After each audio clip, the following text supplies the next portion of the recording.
luna de miel, descubrí que mi padrastro había instalado cámaras en mi habitación y en el baño. Me mandó un mensaje: estoy viendo todo. Entré en pánico, y la trampa que le hice para que cayera fue genial. Hola, mis queridos. Hola, mis queridas. Qué bueno tenerlos aquí conmigo hoy. Pueden pasar, pueden sentarse. Pónganse cómodos, que esta casa también es de ustedes.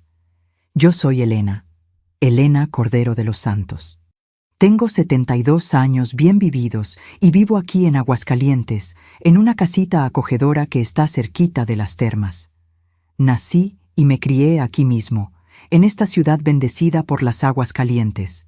Y fue aquí donde volví para pasar mis días en paz después de tantas cosas que viví. Mijo, ¿saben qué estoy haciendo ahora mientras platico con ustedes? Estoy aquí en mi cocina calientita, preparando mi cajeta casera que todo el mundo me pide. El olorcito ya está llenando toda la casa, ese perfume dulce que se pega en las cortinas y deja todo con ese airecito de hogar. Muevo despacito en la olla de cobre que era de mi abuela, esa cuchara de madera, haciendo ese ruidito rico en el fondo de la olla.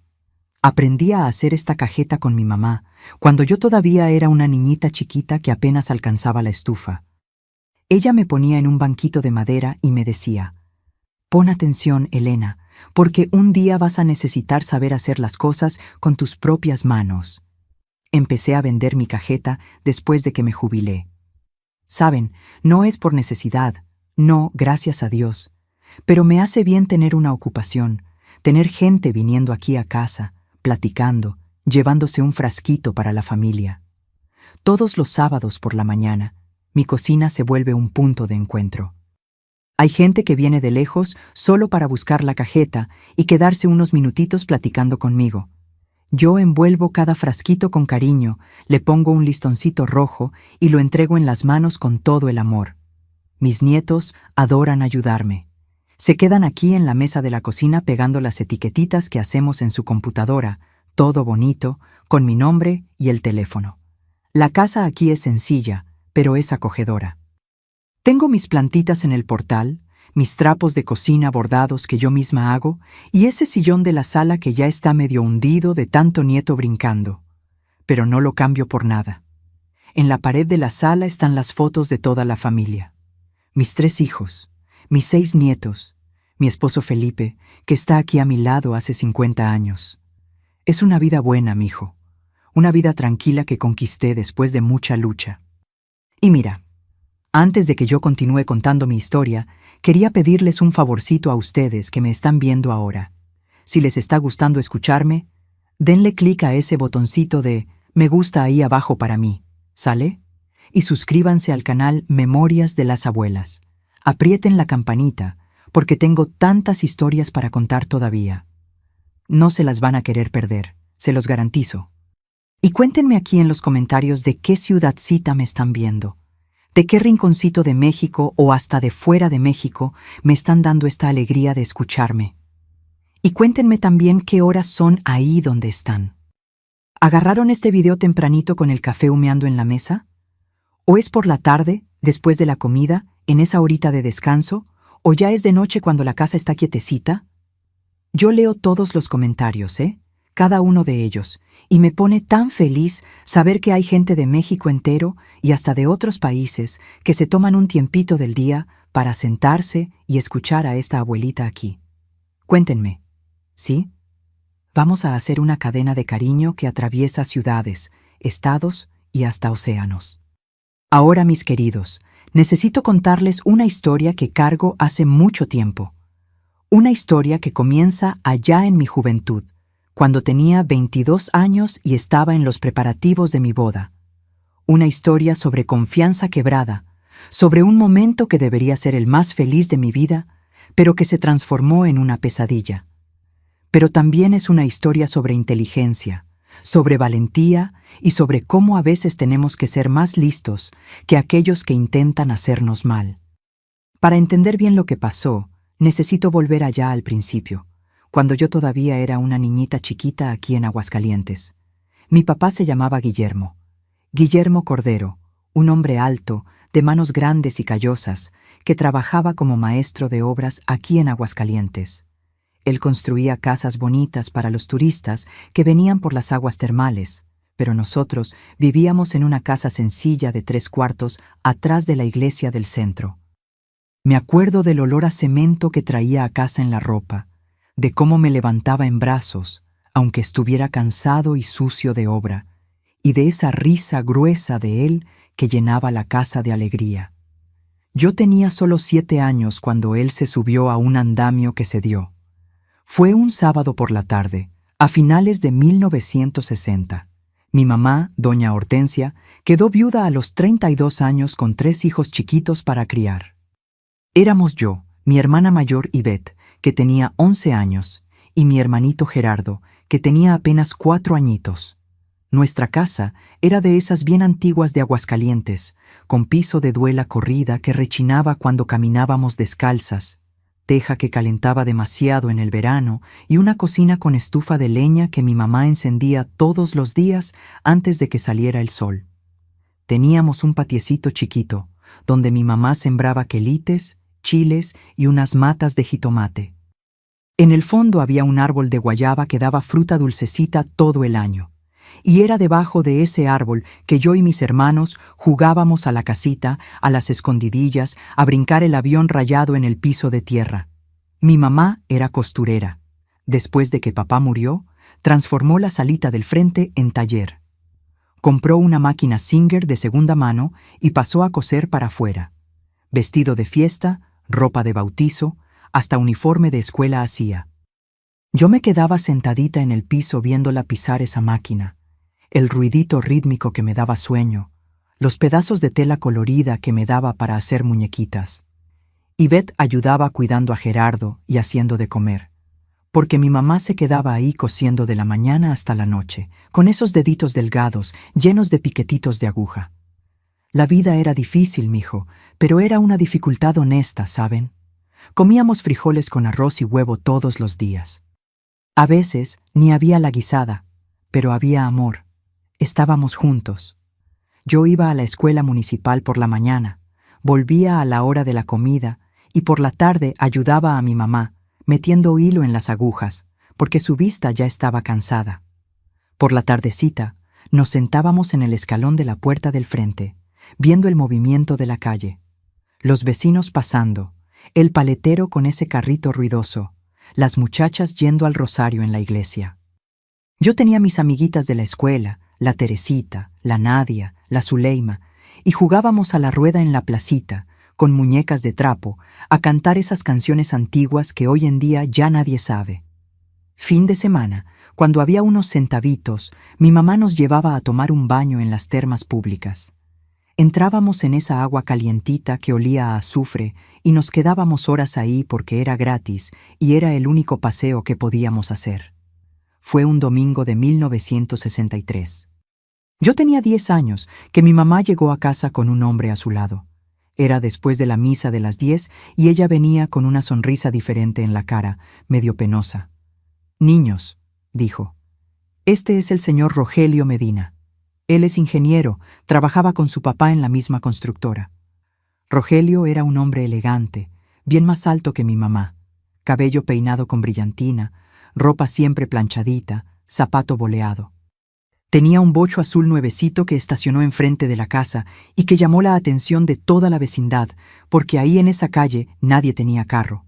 Me acuerdo que se agachó, me dio una paleta y dijo con esa voz gruesa, «Tú debes ser Elena, tu mamá habla mucho de ti». Al principio me pareció extraño. Todavía estábamos de luto por mi papá y de repente estaba ese hombre apareciendo todos los domingos llevándonos a tomar nieve en la plaza, trayendo regalos.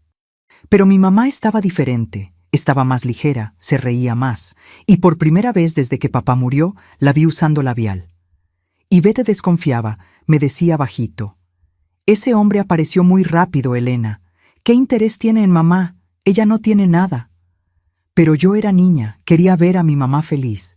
Y Rogelio era educado, gentil, siempre trayendo algo. 6 meses después, se casaron. Fue una ceremonia sencilla en la iglesia, y Rogelio se mudó a nuestra casita. Pero no nos quedamos ahí mucho tiempo, no. Él dijo que iba a cuidar bien de su familia ahora. Y 2 meses después nos mudamos a una casa grande del otro lado de la ciudad, cerca del Hotel Francia, en una zona donde solo gente con dinero vivía. La casa tenía 4 recámaras, baño dentro de casa con tina, comedor separado de la sala, jardín con pasto bien cortado. Era otro mundo, mi amor. Rogelio pagó un colegio particular para mí y para Ivette, colegio de monjas, donde las hijas de los doctores y de los comerciantes ricos estudiaban. Compró ropa nueva para nosotras, zapatos de piel, material escolar de primera. Mi mamá dejó de coser para afuera y pasó a ser ama de casa, como él decía. Contrató hasta una muchacha para venir a hacer el aseo 2 veces por semana. Por fuera, todo parecía perfecto.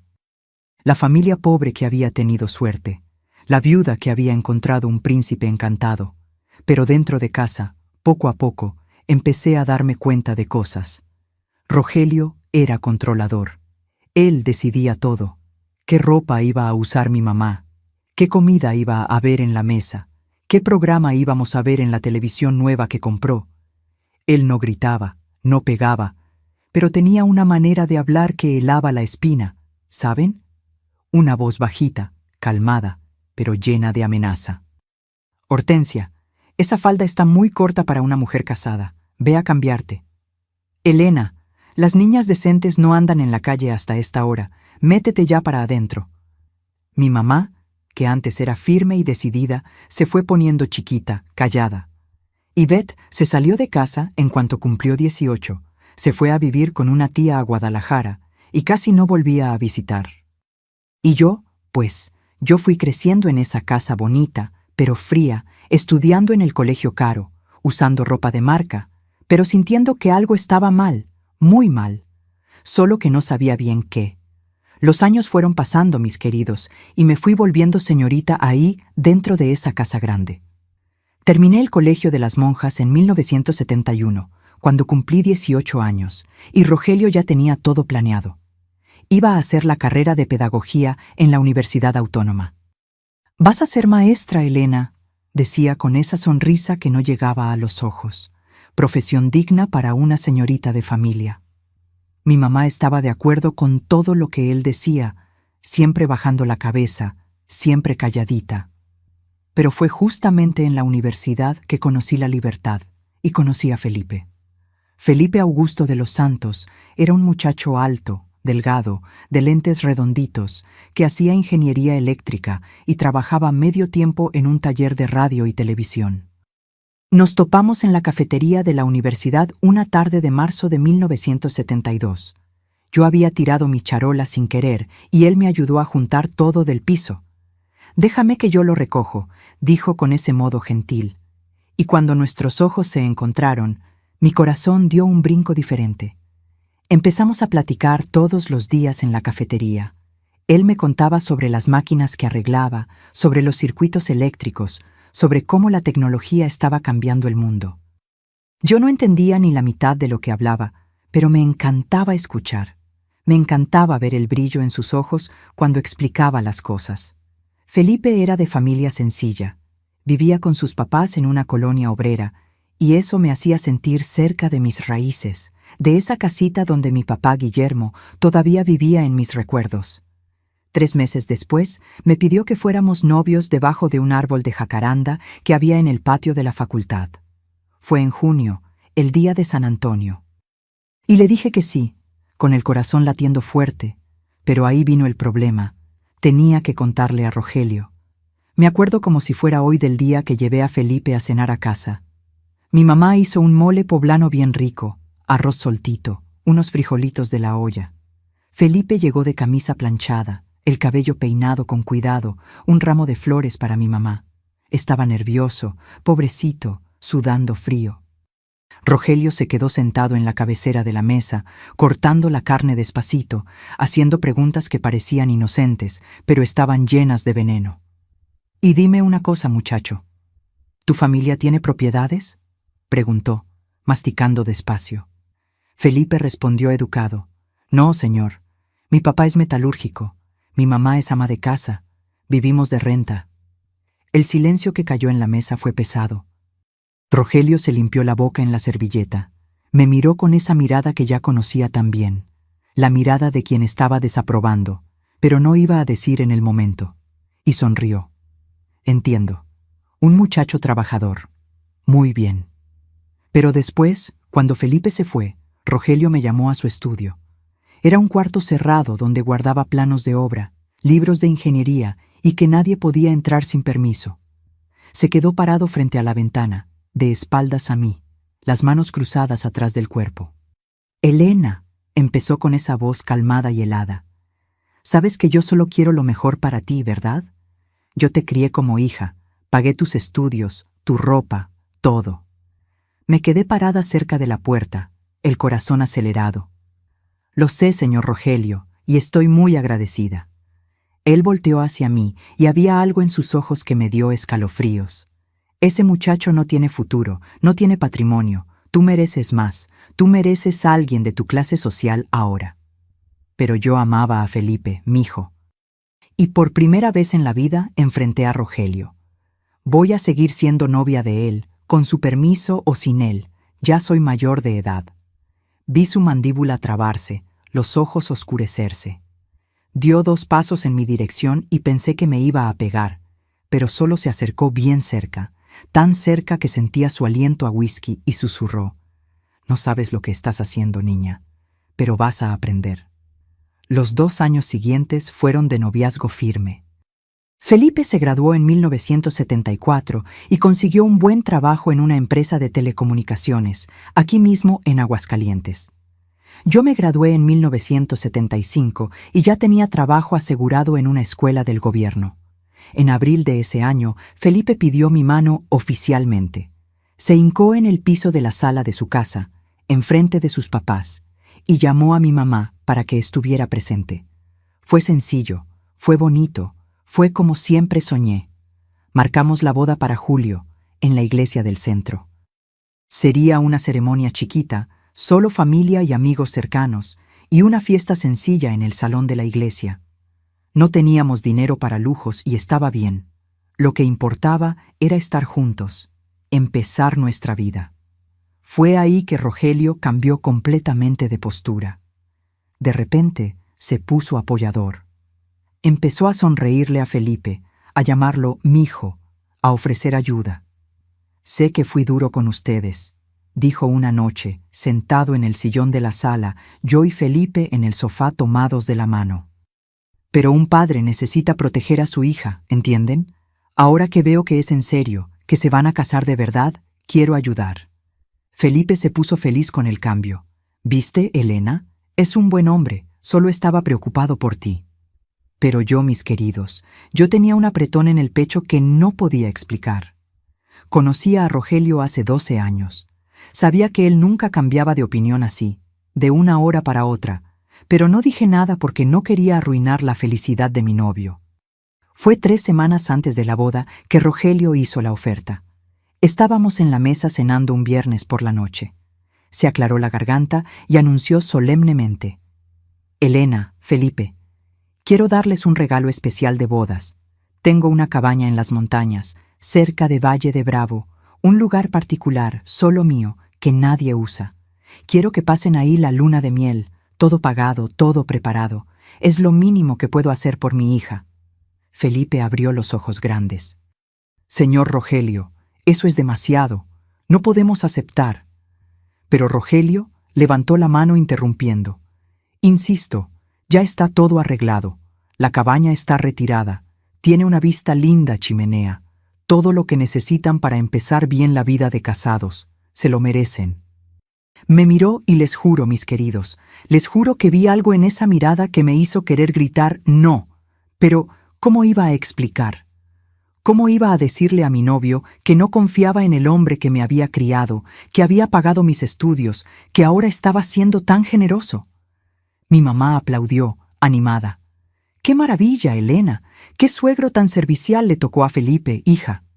Y Felipe apretó mi mano por debajo de la mesa con esa sonrisa grande de quien acababa de ganarse la lotería. Yo también sonreí, pero por dentro algo gritaba que eso estaba mal. Rogelio nunca hacía nada gratis. Todo tenía un precio, todo tenía un motivo. Y mientras él describía la cabaña, tiene baño con tina de hidromasaje, recámara amplia con chimenea, cocina equipada, todo nuevecito. Lo remodelé el año pasado. Oía el brillo en sus ojos, ese brillo que había visto antes cuando miraba a las amigas de Yvette, cuando sin querer entraba al baño cuando yo me estaba bañando y fingía que se le había olvidado tocar. Pero tragué ese miedo. Tenía 22 años, estaba enamorada, me iba a casar con el amor de mi vida. ¿Qué mal podía haber en aceptar un regalo? Todo el mundo acepta regalos de boda. Era normal, era común. Estaba siendo paranoica, solo eso. Acepto, señor Rogelio, dije, forzando que la voz saliera firme. Es muy generoso de su parte. Y vi su sonrisa alargarse, los ojos brillar aún más, y levantó la copa de vino en un brindis. Por los novios, que tengan una luna de miel inolvidable. ¿Inolvidable?, dijo. Inolvidable. Y si él supiera cuánto esa palabra iba a ser verdadera, de la manera más horrible posible. La boda fue linda, mis queridos. Fue un sábado de julio, día 19 de 1975. La iglesia del centro estaba adornada con flores blancas. Había el sol de la tarde entrando por los vitrales de colores, y cuando entré del brazo de Gerardo, mi hermanito, que ya era un hombre de 19 años, vi a Felipe allá adelante esperándome con esa sonrisa emocionada y pensé que nada malo podría pasar. Rogelio estaba sentado en la primera fila al lado de mi mamá, todo elegante, de traje gris, y cuando pasé por él, me dio una sonrisa que en el momento me pareció orgullo paternal. Qué ingenua era, Dios mío. La fiesta fue sencilla, pero llena de amor. Bailamos, comimos pastel, tomamos fotos con esas cámaras antiguas que tardaban una eternidad en revelar. Y cuando anocheció, nos despedimos de todos y entramos al bocho viejo de Felipe, que los amigos habían decorado con latas ruidosas amarradas en el parachoques. Rogelio vino hasta el carro, le entregó las llaves de la cabaña a Felipe y agarró mi mano por la ventana. «Disfruten cada segundo», dijo, apretando mis dedos con fuerza. «Se lo merecen». El camino hasta Valle de Bravo era angosto y lleno de curvas, subiendo la sierra. Tardamos casi 3 horas manejando en la oscuridad, solo las luces del bocho iluminando el asfalto mojado. Había llovido por la tarde, pero cuando llegamos, la cabaña nos quitó el aliento. Era una construcción de madera y piedra aislada en medio del bosque, con un portal que daba a una vista de montañas cubiertas de neblina. Había olor a tierra mojada, a pino, ese silencio profundo que solo existe lejos de la ciudad. «Es hermoso», susurré, y Felipe me cargó para pasar por la puerta de la manera tradicional. Nos reímos, nos besamos y pensé, aquí es donde mi vida de verdad comienza. Adentro todo era nuevecito, como Rogelio había prometido. Sofá de piel, chimenea de piedra, tapetes suaves, cocina con refrigerador moderno, lleno de comida que alguien había dejado preparada. ¿Y la recámara? La recámara era amplia, con una cama enorme de sábanas blancas, buró de cada lado, un espejo grande en la pared y ese detector de humo moderno en el techo que parpadeaba una lucecita roja. Hicimos una cena sencilla. Abrimos una botella de vino que estaba en el refrigerador con una tarjeta para los novios, RM. Comimos en la salita con la chimenea encendida, platicando bajito, riéndonos de nerviosos, porque éramos jóvenes y estábamos ahí solos por primera vez, lejos de todos. El reloj de pared marcaba casi medianoche cuando fuimos a la recámara. Yo traía puesto un camisón rojo que había comprado especialmente, una cosa delicada, bonita. Felipe prendió una lámpara que dejaba el cuarto en una penumbra sabrosa. Nos besamos despacio, con esa mezcla de amor y nervios de quien está empezando una vida juntos. Me acuerdo de pensar, este es el momento más feliz de mi vida. Me acuerdo del olor de su loción, del calor de la chimenea que llegaba hasta el cuarto, del ruidito del viento allá afuera en los árboles, y entonces entonces vino el infierno. Mi celular, de esos antiguos, grandes, que casi nadie tenía en la época, pero Felipe había recibido de la empresa. Estaba en la mesita de noche. Vibró 1 vez, 2 veces, 3 veces. Mensajes llegando. Felipe paró, Me miró. ¿Quién está mandando mensaje a estas horas? Lo encontramos extraño, pero agarré el aparato para ver. Cuando leí el primer mensaje, todo mi cuerpo se heló. El número era desconocido, pero la foto de perfil la reconocí. Era una foto que Rogelio usaba en un grupo de trabajo, una foto antigua de él, más joven, y el mensaje decía: «El camisón rojo te queda hermoso, Elena. Pueden continuar. Estoy viendo todo». No pude respirar. Le mostré a Felipe con la mano temblando tanto que casi dejé caer el celular. Él leyó de nuevo y su cara se puso pálida. «¿Qué es esto?». Se levantó de la cama de un brinco. Empezó a mirar alrededor del cuarto como un animal acorralado. «¿Está viendo cómo? ¿Está viendo? ¿Dónde hay cámara? ¿Dónde hay cámara?». El segundo mensaje llegó. «No paren por mi culpa. Estoy adorando el show». Sentí náuseas subir por la garganta. Agarré la sábana y me tapé todita. Me encogí en la esquina de la cama y empecé a llorar de esa manera, desesperada, sin control. Felipe estaba arrancando los cuadros de la pared, moviendo los floreros, buscando como loco. «Hijo de la... repetía, la voz ahogada de rabia y asco. Fue él quien encontró la primera en el detector de humo del techo. Arrastró una silla, se subió y cuando arrancó la tapa, ahí estaba una camarita chiquita, negra, con un lente brillante apuntando directo a la cama. Mi estómago se revolvió. Felipe bajó sosteniendo esa cosa, la mano temblando de tanta rabia, y la destrozó en el piso. Pisó encima hasta volverla polvo. Pero ahí empezamos a buscar más. Y había más. Había una atrás del espejo. Descubrimos que era espejo falso. Se podía ver del otro lado. Había otra dentro de la lámpara. Y en el baño, Dios mío, en el baño había una atrás de la rejilla de la regadera, apuntada a donde la persona se paraba. Vomité.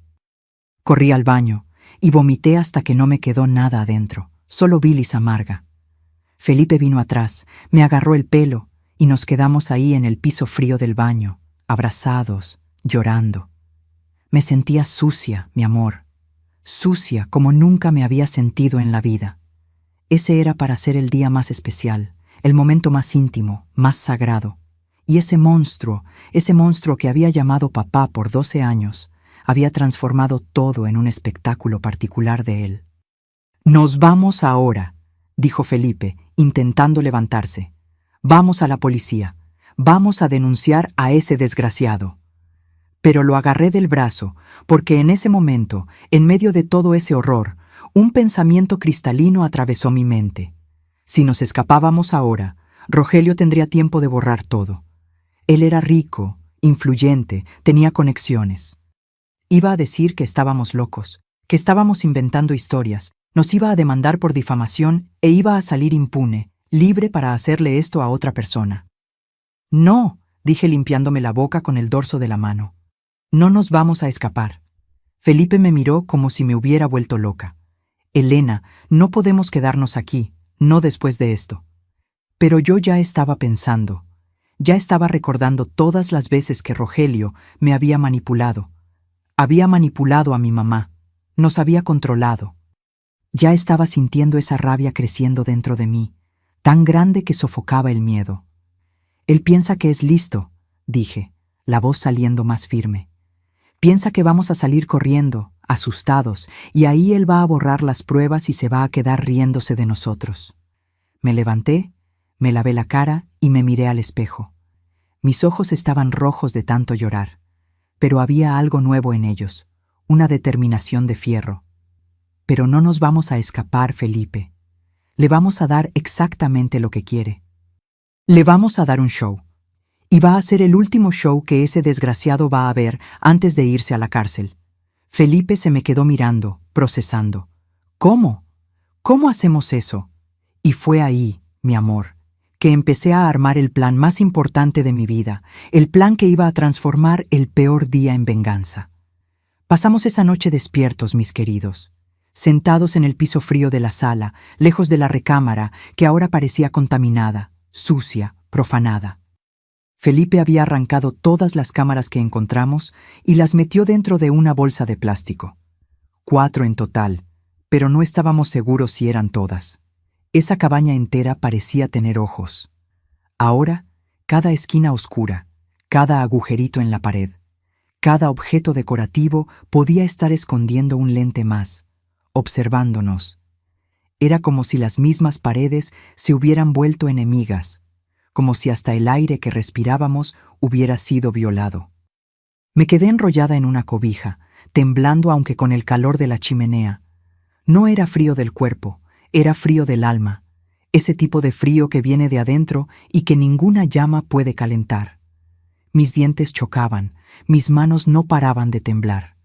Felipe caminaba de un lado a otro como animal enjaulado, las manos cerradas en puño, la mandíbula trabada tan fuerte que veía el músculo latiendo en el lado de su cara. El piso de madera rechinaba bajo sus pies a cada paso, para adelante, para atrás, para adelante, para atrás, en un ritmo desesperado que hacía eco del caos dentro de nosotros. De vez en cuando paraba frente a la chimenea, miraba el fuego y sabía que estaba imaginando cosas terribles. Después volteaba y me miraba con esos ojos llenos de lágrimas no derramadas y una rabia tan profunda que parecía quemar, y veía que se estaba culpando, martirizándose. Debía haber desconfiado, repetía por tercera, cuarta, quinta vez, la voz cada vez más ronca. Ese regalo era demasiado bueno, demasiado generoso. Debía haber dicho que no. Debía haber notado que había algo muy mal. «Para», dije, y mi voz salió tan firme que hasta me asusté. El sonido hizo eco por las paredes de madera de la cabaña. «Para de culparte. No tienes culpa de nada. Yo tampoco vi. Nadie vio. Porque confiábamos. Porque somos gente buena, gente decente, que no puede imaginar que alguien sea capaz de algo así». Me levanté, dejé caer la cobija al piso y fui hasta la ventana. Mis pies descalzos se helaban en el piso frío. Allá afuera estaba esa oscuridad completa de la sierra, sin luz de poste, sin vecino, sin nada. Solo el ruido de los grillos cantando, del viento gimiendo en los pinos y esa sensación opresiva de aislamiento total. Pero ahora vimos, y ahora sabemos quién es él realmente. ¿Y ahora, Felipe? Ahora vamos a hacer que pague por esto. Te lo juro por Dios que lo vamos a hacer. Felipe vino a pararse a mi lado. Recargó la frente en el vidrio frío de la ventana. Vi su reflejo en el vidrio y parecía 10 años más viejo de lo que era en la mañana. «Elena, yo quiero matarlo», susurró, y su voz estaba tan cargada de dolor que dolía escuchar. «Te lo juro por Dios, por todo lo sagrado, que quiero poner mis manos en su cuello y apretar hasta que deje de respirar. Quiero ver la vida saliendo de esos ojos asquerosos». Su voz se quebró completamente y golpeó la pared de madera al lado de la ventana con tanta fuerza que los nudillos sangraron. «Nos robó, Elena. Robó nuestra noche de bodas, robó un momento que era solo nuestro, que debía ser sagrado, y lo transformó en... No pudo terminar. Se desplomó ahí mismo, de rodillas en el piso, la frente recargada en la pared, los hombros sacudiéndose con sollozos silenciosos. Me arrodillé a su lado, agarré su cara entre mis manos, lo obligué a mirarme. «Yo también quiero», dije. Dejé que viera la rabia en mis ojos. Dejé que viera que estaba tan destruida como él. Yo también quiero hacerlo sufrir de todas las maneras posibles. Pero Felipe, mi amor, si hacemos eso, si lo lastimamos, nosotros vamos presos y él va a volverse víctima. Va a salir en los medios como el padrastro agredido por los ingratos. Va a contratar abogado caro. Nos va a demandar y va a salir como héroe mientras nosotros nos pudrimos en la cárcel. Limpié las lágrimas de su cara con el pulgar, de la manera cariñosa que había hecho 1000 veces antes, cuando todavía éramos inocentes, cuando el mundo todavía tenía sentido. No, mi amor, no podemos dejar que la emoción mande ahora. Tenemos que ser más inteligentes que él. Tenemos que usar la cabeza fría, calcular cada paso. Tenemos que destruirlo de la manera correcta, de una manera de la que nunca más pueda levantarse. Fue ahí que empecé a pensar en voz alta, a armar las piezas como si fuera un rompecabezas.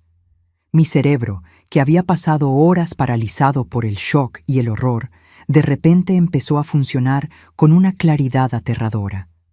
Nos está viendo ahora, en este exacto momento.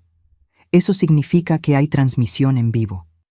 Las cámaras no solo están grabando en una tarjeta de memoria, están enviando las imágenes en tiempo real a algún lugar, a algún aparato. Felipe, que entendía de tecnología, que había estudiado 4 años de ingeniería eléctrica exactamente para entender cómo estas cosas funcionaban, asintió despacio. Vi su mente empezando a trabajar también, dejando la emoción de lado por un momento y enfocándose en la parte técnica. «Tiene que haber un receptor», dijo. La voz todavía temblorosa, pero ganando firmeza. «Probablemente una computadora o un servidor privado, y para transmitir video en vivo en 1975 necesita una conexión muy buena. Probablemente tiene un sistema de radio o espera». Paró, los ojos abriéndose. La empresa donde trabajo acaba de instalar una de las primeras redes de datos de la región. Y Rogelio, él tiene conexión con la empresa. Él es ingeniero civil, trabaja en proyectos grandes. Felipe fue hasta la bolsa donde había metido las cámaras destrozadas, agarró los pedazos con cuidado, los examinó a la luz anaranjada de la chimenea, volteó las piecitas para un lado y para otro, estudiando los circuitos expuestos, los cables, las soldaduras. «Son cámaras IP», murmuró, más para sí mismo que para mí. «Cámaras que transmiten por Wi-Fi o red de datos. Esto es tecnología de punta, Elena. Esto ni siquiera ha llegado oficialmente a México todavía. Debe haberlo traído de fuera del país, probablemente de Estados Unidos o de Japón. Esto cuesta una fortuna». «¿Y puedes descubrir a dónde está yendo la transmisión?», pregunté, acercándome a él, sintiendo una chispita minúscula de esperanza empezar a encenderse en medio de toda esa desesperación. Felipe se mordió el labio inferior, pensando, calculando. Podía ver los engranes girando en su cabeza. «Tal vez», dijo después de un momento, «si no ha protegido bien la red». Y conociendo al hombre arrogante como él, hombre que piensa que es intocable, que está por encima de todos, probablemente no se preocupó mucho por seguridad. Piensa que nadie nunca va a descubrir. Piensa que controla todo. Me miró, y por primera vez en esa noche terrible, en esas horas interminables de horror, vi un brillo diferente en sus ojos.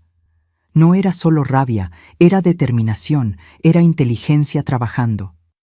«Tengo equipo en el carro, unas herramientas que la empresa me dio, aparatos de prueba de red, analizadores de señal. Puedo intentar rastrear la señal, descubrir a dónde estas cámaras están mandando el video».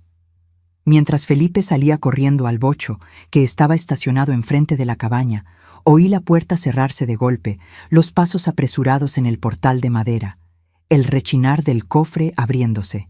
Me quedé sola en la sala. Y fue en ese momento, mi amor, en ese silencio súbito, después de tanto caos, que todo se derrumbó de nuevo, que la realidad cayó encima de mí con el peso de 1000 toneladas. Me senté en el piso de madera helado, ahí en medio de la sala, abracé mis rodillas contra el pecho y empecé a llorar de una manera que no había llorado ni cuando mi papá murió allá atrás, cuando tenía 7 años, porque aquello era diferente. La muerte de mi papá había sido un accidente terrible, una tragedia, pero había sido obra del destino, de la fatalidad. Esto era obra de un hombre que había dejado entrar en mi vida, en la vida de mi familia, un hombre que había llamado papá durante 12 años, porque esto era una violación que iba mucho más allá del cuerpo, mucho más allá de lo físico. Era una violación de la confianza, de la intimidad, de la propia idea de seguridad y hogar. Era la destrucción de todo lo que pensaba que sabía sobre el mundo. Había dejado que ese hombre me abrazara. Había aceptado su cariño, sus regalos, su dinero. Había comido en su mesa. Había vivido en su casa. Había usado la ropa que compraba. Y todo el tiempo, me estaba mirando de esa manera asquerosa, esperando, planeando este momento, contando los días hasta mi boda, hasta mi luna de miel, hasta poder verme de la forma más íntima, más vulnerable posible. ¿Por qué yo? Sollozaba sola ahí en la oscuridad, la voz haciendo eco por las paredes vacías. ¿Por qué me hizo esto? ¿Qué hice mal? ¿Cómo no me di cuenta? Y ahí vino la peor parte, las memorias, todas pasando por mi cabeza como una película de terror. Todas esas veces que había ignorado, racionalizado, justificado. Esa manera que tenía de, sin querer, abrir la puerta de mi cuarto sin tocar, siempre en las horas más extrañas, cuando me estaba cambiando de ropa para ir a dormir, cuando estaba saliendo del baño. Y siempre pedía disculpas, siempre decía, «Ah, se me olvidó tocar, perdón, hija». Pero sus ojos tardaban un segundo de más en desviarse. Esa manera que tenía de mirar cuando bajaba en la mañana de falda para ir a la escuela. Esa mirada que subía por mis piernas y que me hacía querer jalarme la falda para abajo, taparme, pero pensaba que estaba imaginando cosas. Son celos de papá, me decía a mí misma. Solo está preocupado por la seguridad de su hija. Esas veces que insistía en recogerme de la universidad solo, sin mi mamá, y en el camino de regreso hacía preguntas extrañas. Si tenía novio, si ya había besado a alguien, si sabía cómo funcionaban esas cosas. Y yo, ingenua, pensaba que estaba intentando ser un papá moderno, abierto al diálogo. La ropa, Dios mío, la ropa que compraba para mí, siempre un poco ajustada de más, un poco corta de más, un poco escotada de más. Y cuando mi mamá se quejaba, él decía, «Pero Hortensia, la niña tiene que vestirse bien, tiene que estar a la moda». Y yo la usaba porque era bonita, porque era cara, porque quería agradar. Todo tenía sentido ahora. Y me sentí tan estúpida, tan tonta, tan ciega. ¿Cómo no había visto? ¿Cómo no me había dado cuenta de que ese hombre era un monstruo? Pensé en rendirme, ¿saben? En ese momento de desesperación absoluta, sentada en ese piso frío, con el cuerpo temblando tanto, pensé en simplemente agarrar el teléfono, llamar a la policía, contar todo y dejar en sus manos, dejar que el sistema de justicia resolviera, lavarme las manos, escapar de esa pesadilla. Pero ahí me acordé. Rogelio tenía amigos en la policía. Lo había visto cenando con el delegado, con el juez, con regidores, con gente importante. Iba a decir que las cámaras eran de seguridad, que estaba preocupado por nosotros ahí solos en medio del bosque, que podía haber ladrones, asaltantes. Iba a contratar los mejores abogados de Guadalajara, de la Ciudad de México, nos iba a demandar por difamación, por calumnia, nos iba a destruir financieramente, emocionalmente, socialmente. Iba a quedar libre. Libre para hacerle esto a otra niña, a otra familia, a otra víctima que confiaría en él. No, ni pensarlo. Me limpié la cara con el dorso de la mano, respiré hondo 3 veces, esa respiración profunda que mi abuela me enseñó cuando era chiquita y tenía pesadillas. Y me levanté. Mis piernas temblaban, pero me levanté. Felipe volvió cargando un maletín de metal pesado, lleno de cables, aparatos con lucecitas parpadeando, cosas de las que no tenía ni idea qué eran. Lo puso todo en el piso de la sala, conectó un equipo en el enchufe de la pared y empezó a mover botones y antenas, ajustando, conectando, armando una especie de estación de trabajo improvisada ahí en medio de la sala.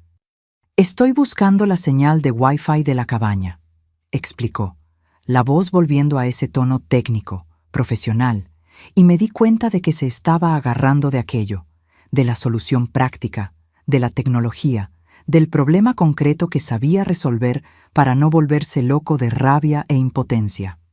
«Hay varias señales aquí en la región», murmuró, mirando una pantallita que mostraba números y nombres parpadeando. «Pero la mayoría es muy débil. Espera, lo encontré». Apuntó a la pantalla. «Red Cabaña Privado. Señal fuerte, 5 barras, está aquí cerquita, dentro de la propia casa». Soltó una risa amarga, sin humor ninguno. «¡Qué hijo de la...!» Ni intentó esconderlo. Le puso el nombre del lugar a la red. Está escrito privado. Privado. Como si esto fuera de él, como si fuéramos su propiedad. Pasó casi una hora larga, torturante, De Felipe escribiendo cosas en un aparato que parecía una computadora chiquita y primitiva, anotando números en una hoja de papel, murmurando palabras técnicas que no entendía completamente. Dirección IP, máscara de red, gateway, router, servidor. Me quedé a su lado todo el tiempo, sin estorbar, solo dando apoyo silencioso. Fui a la cocina, puse agua a hervir, hice café fuerte y amargo como mi mamá me enseñó. Lo traje para él en tazas que temblaban tanto en mi mano que el café se derramaba en el platito. Él lo bebía sin mirar, mecánico, los ojos pegados en los números, en los cables, en los aparatos. Hasta que finalmente, cuando el cielo allá afuera empezaba a aclarar con esa luz gris y triste que viene antes del amanecer, paró. Se quedó completamente inmóvil. Me miró con una expresión que nunca había visto antes. Una mezcla de triunfo y horror. «Lo logré», dijo, la voz ronca de tanto estar en silencio. «Logré rastrearlo. La señal está yendo a la dirección IP 192.168.1.105, que de acuerdo con la configuración de la red es una computadora principal. Y esa computadora está localizada». Consultó los papeles, verificó 2 veces. «Está en la calle Las Azaleas, 847, Aguascalientes». Mi corazón se detuvo. Después se disparó tan rápido que pensé que me iba a desmayar. «Esa es su casa», susurré. «Calle Las Azaleas, 847. Es la casa donde viví. Es la casa donde mi mamá vive ahora». Felipe asintió, las mandíbulas trabadas de nuevo. «Está ahí ahora, en este exacto momento, en su computadora, y por la cantidad de datos que está siendo transmitida». Verificó uno de los aparatos. «Está viendo. La transmisión está activa, está corriendo ahora». Sentí una ola de náusea subir, pero tragué con fuerza. «Está sentado ahí», dije, más para mí misma, visualizando la escena. Solo en su estudio, ese estudio que nadie puede entrar, con la puerta cerrada con llave, mirando la pantalla, esperando que volvamos a la recámara, esperando que el show continúe. «Hijo de la...» Felipe susurró, y esta vez la rabia en su voz era hielo, no fuego. Era esa rabia fría, calculada, peligrosa. «Hijo de la chingada». Y fue ahí, mijo, en ese momento de claridad absoluta, que el plan perfecto se formó en mi cabeza. Como si Dios, o el universo, o qué sé yo, hubiera puesto las piezas todas en el lugar exacto, en la hora exacta. Cristalino, simple, brillante, infalible. «Felipe», dije despacio, acercándome a él, agarrándolo de los hombros con fuerza, haciendo que me mirara a los ojos. «¿Todavía tienes ese celular con cámara? ¿Ese prototipo que la empresa te dio para probar?» Era una tecnología novísima en la época, mis queridos. Casi nadie tenía. Celular en 1975 ya era raro, pero celular con cámara que hacía videollamada, eso era cosa de ciencia ficción. Pero la empresa de telecomunicaciones donde Felipe trabajaba estaba probando esa tecnología, había importado unos aparatos de fuera y le había dado uno a Felipe para llevar a casa, probar, dar feedback. Asintió confundido. «Tengo. Está en la guantera del carro. ¿Por qué?» «¿Y ese celular puede hacer llamada con video?» «Puede. La calidad no es buena, pero funciona». «¿Por qué, Elena? ¿Qué estás pensando?» Respiré hondo. ¿Y si hiciéramos una videollamada ahora?» Estaba hablando cada vez más rápido, las ideas atropellándose, saliendo tropezadas, pero teniendo sentido. ¿Y si llamáramos al teléfono de casa, al teléfono de la recámara de mi mamá? ¿Y si pusiéramos el celular aquí bien enfrente de su cámara, que todavía está funcionando, escondida en algún lugar que no encontramos? ¿Y si le mostráramos a mi mamá? En vivo, Felipe. ¿Qué está haciendo su marido en este exacto momento? Felipe me miró con la boca abierta, procesando. ¿Quieres llamar a tu mamá? Él está en casa, en el estudio, solo. Mi mamá está ahí también, probablemente en su recámara, porque él siempre la manda a dormir temprano cuando se queda trabajando tarde. Si le llamamos ahora, la despertamos, Le mostramos las cámaras, le mostramos la transmisión, le explicamos todo. Ella va a despertar, va a creer y va a ir hasta allá. Apreté sus hombros con más fuerza. Ella va a abrir esa puerta del estudio y lo va a agarrar en el acto, en el flagrante, viendo a su propia hija. Pero, ¿y si no cree?, preguntó Felipe, y veía el miedo mezclado con la esperanza en sus ojos. ¿Y si piensa que estamos inventando historia? ¿Y si se pone de su lado? Moví la cabeza con firmeza. No se va a poner porque va a ver con sus propios ojos. La transmisión va a estar corriendo. Él va a estar ahí sentado frente al monitor viendo. Ella va a vernos a nosotros, a su propia hija, en la pantalla de él en vivo.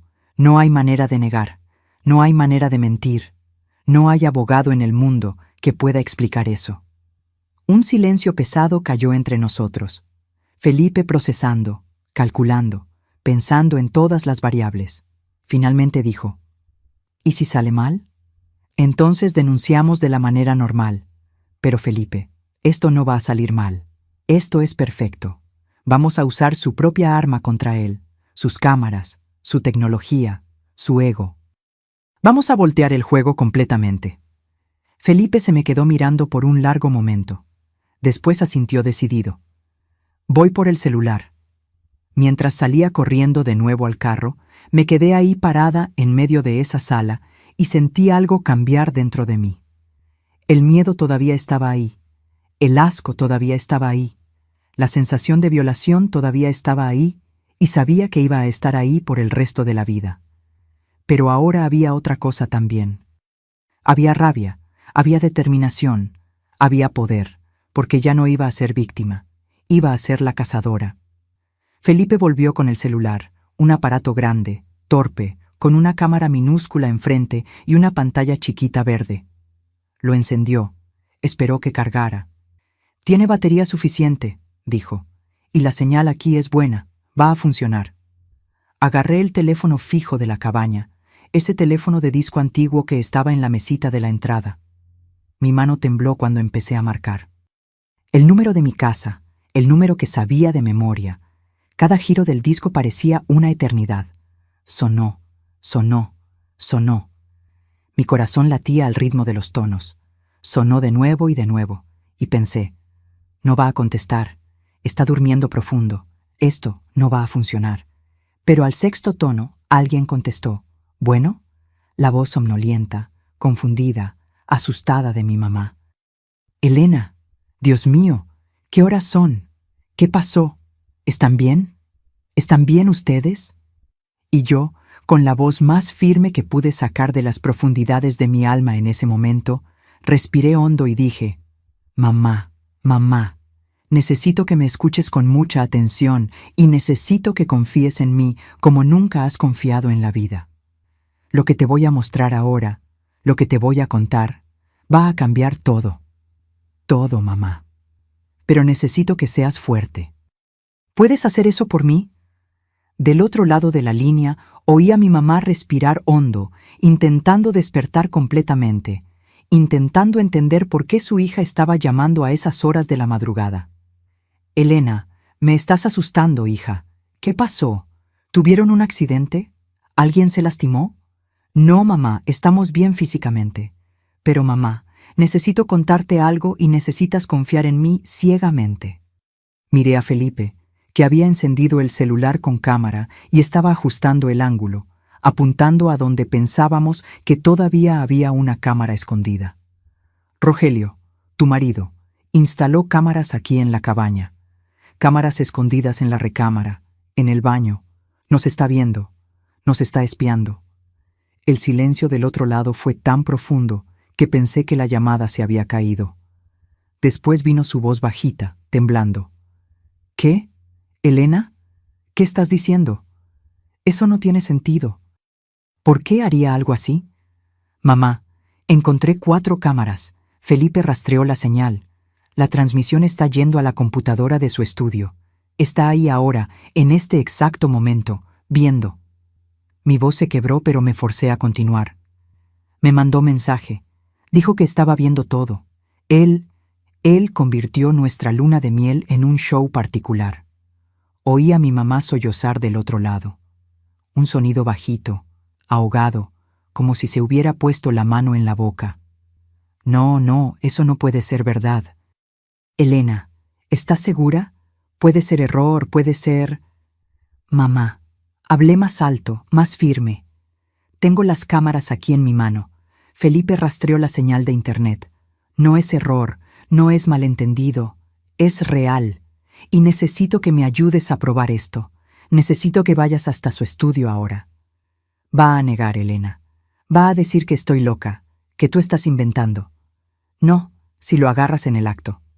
Miré a Felipe, que asintió, mostrando que el celular con cámara estaba listo.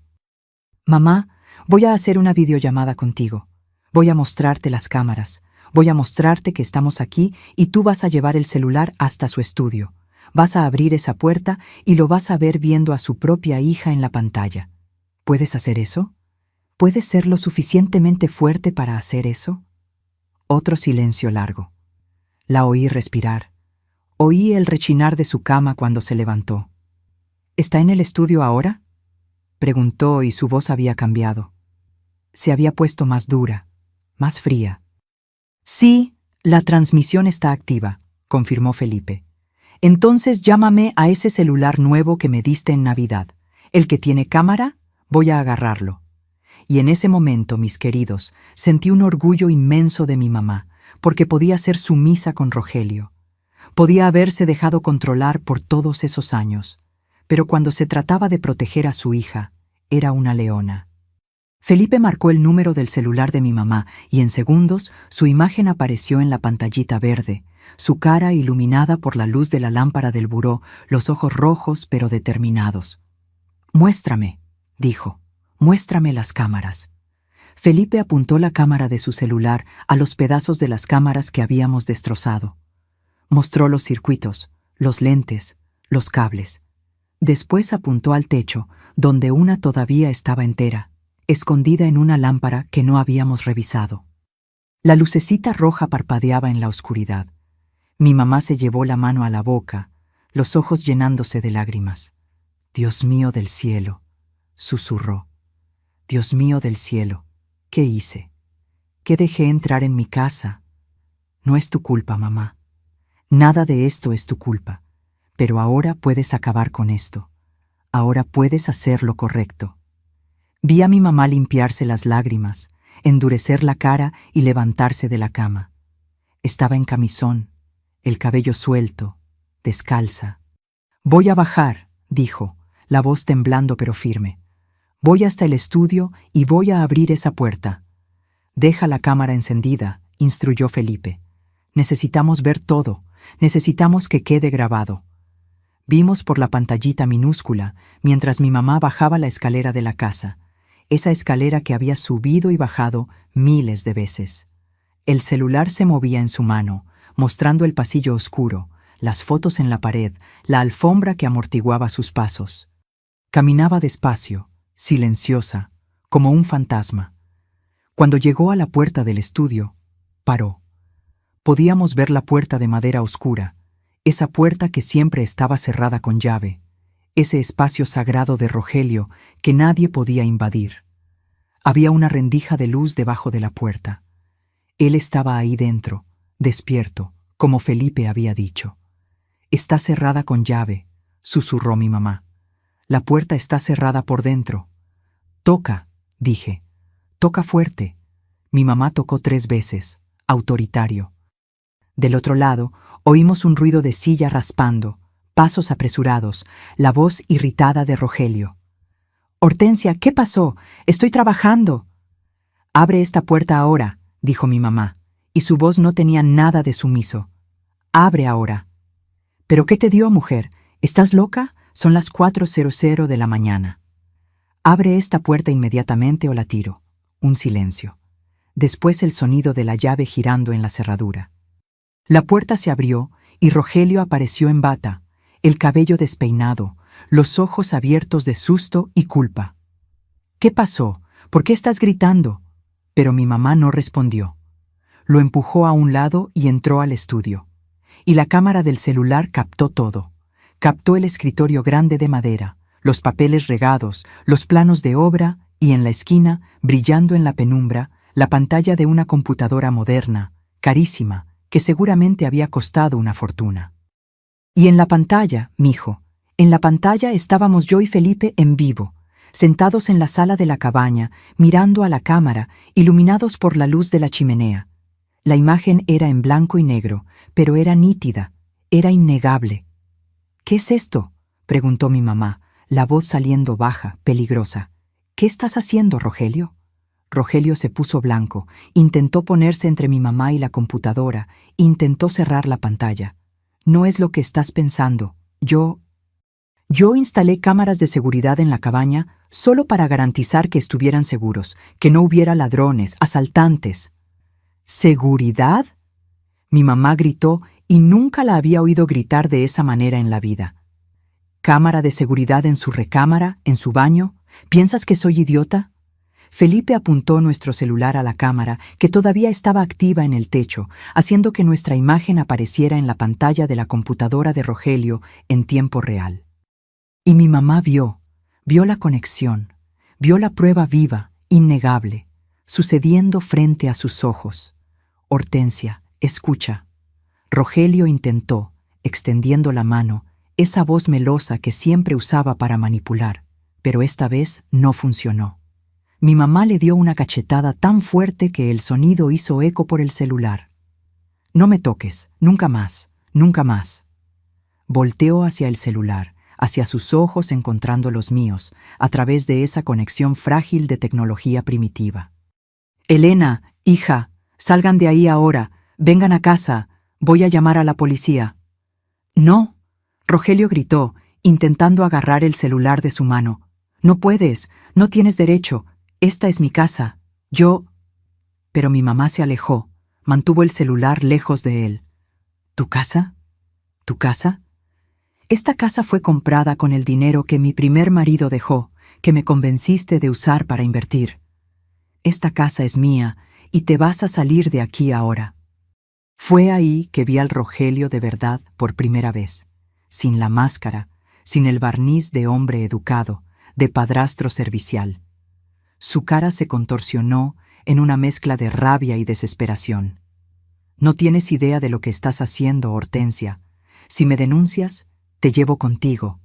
Tengo abogados, tengo amigos, voy a destruir a tu familia».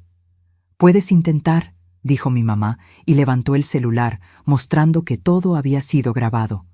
«Porque ahora tengo prueba, y mi hija tiene las cámaras. Y cuando llegue la policía, van a confiscar esa computadora y van a ver todo lo que hiciste». Rogelio se tambaleó para atrás como si hubiera recibido un golpe, porque se dio cuenta en ese momento que había perdido, que el juego se había volteado, que la víctima se había vuelto cazadora. La policía llegó 40 minutos después. Fue mi mamá quien llamó del teléfono fijo de la sala mientras mantenía a Rogelio encerrado en el estudio. Empujó una silla contra la puerta y se sentó ahí esperando, todavía en camisón, todavía con el celular en la mano, grabando todo. Cuando los policías entraron, mostró la computadora, mostró la transmisión en vivo, mostró la grabación en el celular. Uno de los policías que conocía a Rogelio, que había cenado en su casa, se puso verde. «Señor Medina, esto es crimen grave. Va a tener que acompañarnos».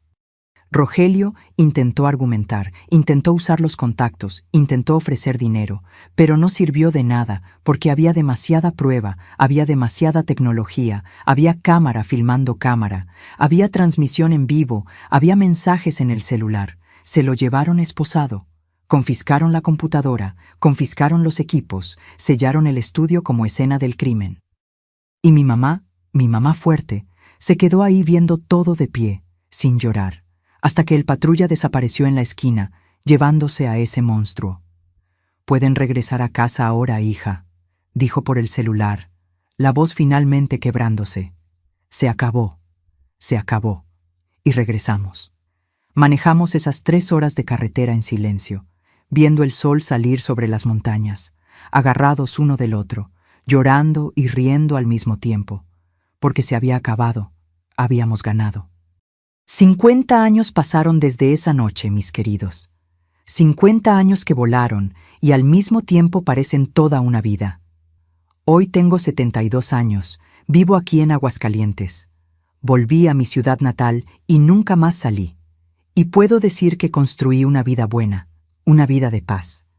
Me casé con Felipe 2 meses después de esa luna de miel interrumpida. No quisimos esperar, no quisimos darle tiempo al miedo de consumirnos. Hicimos una ceremonia chiquita, solo con amigos íntimos. Y esta vez, la luna de miel fue en una posadita sencilla en Lagos de Moreno, cerquita de aquí, sin lujo ninguno, pero con todo el amor del mundo. Y fue perfecta. Fue como debió haber sido desde el principio. Tuvimos 3 hijos. Guillermo nació en 1977, 2 años después de todo aquello. Le pusimos el nombre de mi papá. Después vino Hortensia en 1979, el nombre de mi mamá, porque merecía ese homenaje después de haber sido tan valiente.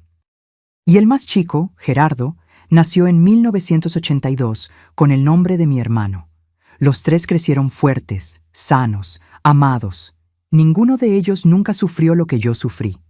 Esa cadena se rompió. Felipe trabajó en la empresa de telecomunicaciones por 35 años, subió de puesto, se volvió gerente, se jubiló con una buena pensión. Yo di clases en una escuela del gobierno por 30 años, enseñando a niños a leer y escribir. Y cada alumno era un pedacito de esperanza que sembraba en el mundo. Compramos una casa modesta pero nuestra, criamos a los hijos con dignidad y nunca faltó comida en la mesa, ni amor en las pláticas. Hoy tenemos 6 nietos, que son la luz de nuestra vida. Vienen aquí todos los fines de semana, llenan la casa de ruido y desorden, y no cambio eso por nada. El más grande ya está en la universidad. Estudia ingeniería como el abuelo. La más chiquita tiene 6 años y le encanta ayudarme a hacer la cajeta. Se queda ahí a mi lado en el banquito, de la misma manera que yo me quedaba con mi mamá. En cuanto a Rogelio, fue juzgado y condenado. Le dieron 8 años de prisión por invasión de privacidad, registro no autorizado de intimidad y otros crímenes que los abogados explicaron, pero que no me acuerdo del nombre completo. Cumplió 6 años. Salió por buen comportamiento en 1981. Mi mamá ya se había divorciado de él, había recuperado el dinero que era de ella, había reconstruido su vida sola. Vivió 23 años más después de eso. Murió en 2004, a los 76 años, tranquila en su cama, rodeada por sus hijos y nietos. Rogelio, nunca más supe de él. Sé que dejó Aguascalientes, que se fue a Guadalajara o a la Ciudad de México, no sé, y no quiero saber. Se volvió polvo en mi memoria, una sombra que no tiene más poder sobre mí. Los primeros años fueron difíciles, no voy a mentir. Tenía pesadillas. Despertaba en medio de la noche, pensando que había alguien viéndome. Felipe me abrazaba, me calmaba, me recordaba que estaba segura. Hice terapia, cosa que en la época era rara, era cara, pero nos esforzamos y pagamos porque lo necesitaba. Tomó tiempo, pero sané. No completamente, porque hay cicatrices que nunca se borran, pero lo suficiente para vivir bien, para ser feliz, para criar a mis hijos sin pasarles mi trauma. Mi vida hoy es sencilla y es linda. Despierto temprano, hago café, cuido mis plantitas. 2 veces por semana voy a las termas a hacer hidrogimnasia con otras señoras de mi edad. Nos reímos, chismeamos, nos quejamos de las coyunturas adoloridas. Hago mi cajeta, la vendo a los vecinos y a las tienditas del centro. Bordo mis trapos de cocina viendo telenovela. Recibo a mis nietos los fines de semana. Ceno con Felipe todas las noches y después nos sentamos en el sofá tomados de la mano, viendo televisión hasta que nos da sueño. Es una vida común, una vida que mucha gente encuentra sin chiste, pero para mí, después de todo lo que pasé, esta vida común es un milagro. Es la prueba de que gané, de que no dejé que ese hombre destruyera mi futuro, de que fui más fuerte, más inteligente, más valiente de lo que esperaba. A veces pienso en esa noche de julio de 1975. Pienso en cómo pude haberme rendido, haber escapado, haber dejado que ganara, pero no lo hice. Y esa fuerza que encontré en ese momento me acompañó por toda la vida. Me enseñó que soy capaz de enfrentar cualquier cosa, que merezco respeto, que merezco paz. Y hoy aquí en mi cocina calientita, con el olor a cajeta en el aire y el ruido de los pajaritos allá afuera, puedo decir de corazón, soy feliz, estoy completa, gané. ¿Saben qué me enseñó esa noche, mis queridos? Me enseñó que el monstruo siempre cuenta con nuestro silencio. Cuenta con que vamos a tener vergüenza, con que vamos a pensar que nadie nos va a creer, con que nos vamos a tragar la violación y fingir que todo está bien. Y es exactamente por eso que no podemos callarnos. Pude haberme escapado de esa cabaña y nunca más tocar el tema. Pude haber dejado que el miedo me paralizara, pero elegí usar su arma contra él mismo. Pensó que la tecnología me iba a dominar, pero la usé para destruirlo. Y eso me enseñó que siempre tenemos poder, aunque parezca que no. Si estás pasando por algo parecido, si alguien te está viendo, te está controlando, te está haciendo sentir que tu cuerpo y tu vida no son tuyos, escucha bien lo que te voy a decir. No estás sola y no tienes la culpa. No importa cuántas veces te haya dicho que era para tu protección, que era porque te ama, que era normal. No lo es, nunca lo fue, nunca lo va a ser. Esa cámara escondida me enseñó que la intimidad es sagrada, que cuando alguien viola eso, no solo está quitando la privacidad, está quitando la dignidad, la seguridad, el derecho de existir sin ser vigilada. Pero también me enseñó que podemos recuperar eso.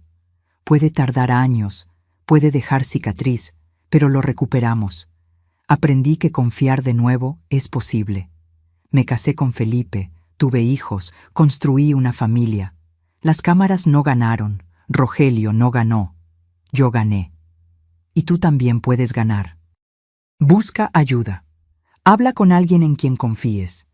Puede ser tu mamá, tu amiga, una maestra, cualquier persona.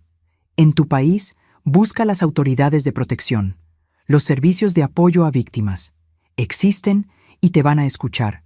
Guarda pruebas, si puedes, mensajes, fotos, lo que sea. La tecnología que te lastimó puede ser la misma que te salve. Y si conoces a alguien pasando por esto, créele. Fue que mi mamá me creyó lo que cambió todo. Una persona creyendo ya es suficiente para empezar el cambio. Mis queridos, estoy aquí hoy feliz, entera, porque no dejé que me definiera. Y tú tampoco tienes que dejarlo. La historia no acaba en el trauma. La historia continúa y puede ser linda. Ahora necesito de ustedes. Si vieron hasta aquí, si esta historia tocó su corazón, suscríbanse a este canal Memorias de las Abuelas ahora. Aprieten la campanita roja porque hay mucha gente necesitando escuchar que es posible ganar, que es posible ser feliz de nuevo. Y mientras más gente escuche, más vidas podemos cambiar. Y háganme un favor, escriban aquí en los comentarios solo una palabra, gané. Solo eso, gané. Para que sepa que entendieron el mensaje, que están de mi lado en esta lucha. Háganlo ahora. No esperen ni un minuto más, porque cada comentario es una cadena de fuerza que creamos juntos. Gracias por escucharme, mis amores.